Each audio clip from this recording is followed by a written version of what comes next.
Dictation start होगा 5 second के बाद। Get ready, start. उत्तम स्वास्थ्य का आनंद पाने के लिए, परिवार में खुशी लाने के लिए और सबको शांति प्रदान करने के लिए सबसे पहले अनुशासित बनने और अपने मस्तिष्क पर नियंत्रण प्राप्त करने की आवश्यकता है। भगवान बुद्ध द्वारा संपूर्ण जगत को दिए गए इस संदेश में अनुशासन को महिमामंडित किया गया है। अनुशासन शब्द शासन में अनु उपसर्ग के जुड़ने से बना है। इस तरह अनुशासन का शाब्दिक अर्थ है शासन के पीछे चलना। प्रायः माता पिता एवं गुरुजनों के आदेशानुसार चलना ही अनुशासन कहलाता है, किंतु यह अनुशासन के अर्थ को सीमित करने जैसा है। व्यापक रूप से देखा जाए तो स्वशासन अर्थात आवश्यकतानुरूप स्वयं को नियंत्रण में रखना भी अनुशासन ही है। अनुशासन के व्यापक अर्थ में शासकीय कानून के पालन से लेकर सामाजिक मान्यताओं का सम्मान करना ही नहीं, बल्कि स्वस्थ रहने के लिए शारीरिक नियमों का पालन करना भी सम्मिलित है। इस प्रकार सामान्य एवं व्यवहारिक रूप में व्यक्ति जहाँ रहता है वहाँ के नियम कानून एवं सामाजिक मान्यताओं के अनुरूप आचरण एवं व्यवहार करना ही अनुशासन कहलाता है। माइकल जे फॉक्स ने इसे परिभाषित करते हुए कहा है, इस बात पर ध्यान दिए बिना कि कोई हमें देख रहा है अथवा नहीं, किसी कार्य को सही ढंग से करना ही अनुशासन है। जैसा कि प्रारंभ में बताया गया है, अनुशासन का अर्थ है शासन के पीछे चलना। इस अर्थ से देखा जाए तो जैसा शासन होगा वैसा अनुशासन ही होगा। इस प्रकार यदि कहीं अनुशासनहीनता व्याप्त है तो कहीं न कहीं इसमें अच्छे शासन का अभाव भी जिम्मेदार होता है। यदि परिवार के मुखिया का शासन सही नहीं है तो परिवार में अव्यवस्था व्याप्त होगी। यदि किसी स्थान का शासक प्रशासन सही नहीं है तो वहाँ अपराध का ग्राफ स्वाभाविक रूप से ही ऊपर ही रहेगा। यदि राजनेता कानून का पालन नहीं करेंगे तो जनता से इसके पालन की उम्मीद नहीं की जा सकती। यदि खेल के मैदान में कैप्टन स्वयं अनुशासित नहीं रहेगा तो टीम के अन्य सदस्यों से अनुशासन की आशा करना व्यर्थ है, और यदि टीम अनुशासित नहीं है तो उसकी पराजय से उसे कोई बचा नहीं सकता। इसी तरह यदि देश की सीमा पर तैनात सैनिकों का कैप्टन ही अनुशासित ना हो तो उसकी सैन्य टुकड़ी कभी अनुशासित नहीं रह सकती। परिणाम स्वरूप देश की सुरक्षा निश्चित रूप से खतरे में पड़ जाएगी।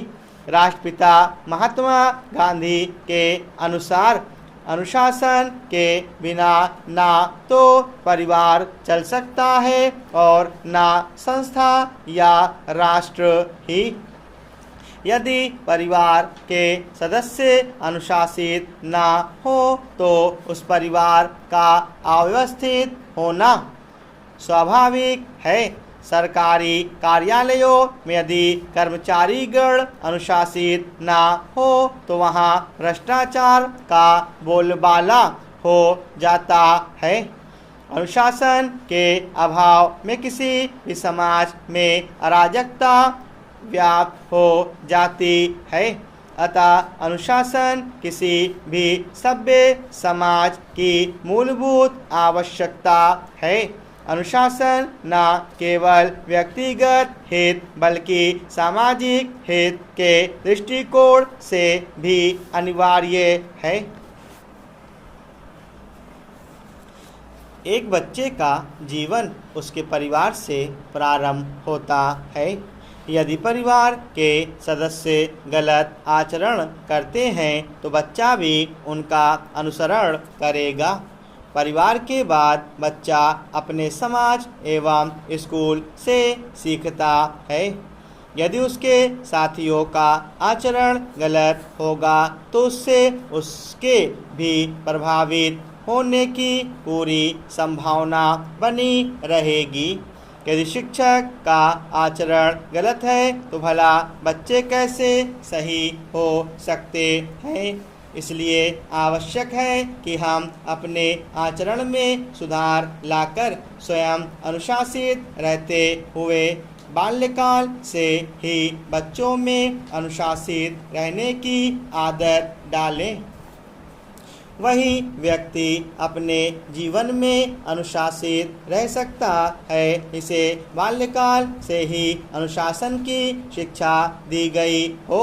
बाल्यकाल में जिन बच्चों पर उनके माता पिता लाड़ प्यार के कारण नियंत्रण नहीं रख पाते वही बच्चे आगे चलकर गलत रास्ते पर चल पड़ते हैं और अपने जीवन में कभी सफल नहीं होते। अनुशासन के अभाव में कई प्रकार की बुराइयां समाज में अपनी जड़ें जमा लेती हैं। नित्य प्रति होने वाले छात्रों के विरोध प्रदर्शन, परीक्षा में नकल, शिक्षकों से बदसलूकी अनुशासनहीनता के ही उदाहरण हैं। इसका दुष्परिणाम उन्हें बाद में जीवन की असफलताओं के रूप में भुगतना पड़ता है, किंतु जब तक वे समझते हैं तब तक देर हो चुकी होती है। विद्या अर्जित करने के लिए विद्यार्थियों को अपने शिक्षकों के निर्देशों का अनुसरण करना पड़ता है। यदि कोई संगीत में निपुण होना चाहता है तो उसे नियमित रूप से इसका अभ्यास करना ही पड़ता है। खिलाड़ी बनने के लिए व्यक्ति को नियमित रूप से शारीरिक व्यायाम करने के साथ साथ अपने आहार व्यवहार का भी ध्यान रखना पड़ता है। यदि मनुष्य अपने खान पान का ध्यान ना रखे तो उसका शरीर उसका साथ नहीं देता और अनेक प्रकार की बीमारियों के कारण उसे कई प्रकार के कष्टों को भोगना पड़ता है। किसी मनुष्य की व्यक्तिगत सफलता में भी उसके अनुशासित जीवन की भूमिका महत्वपूर्ण होती है।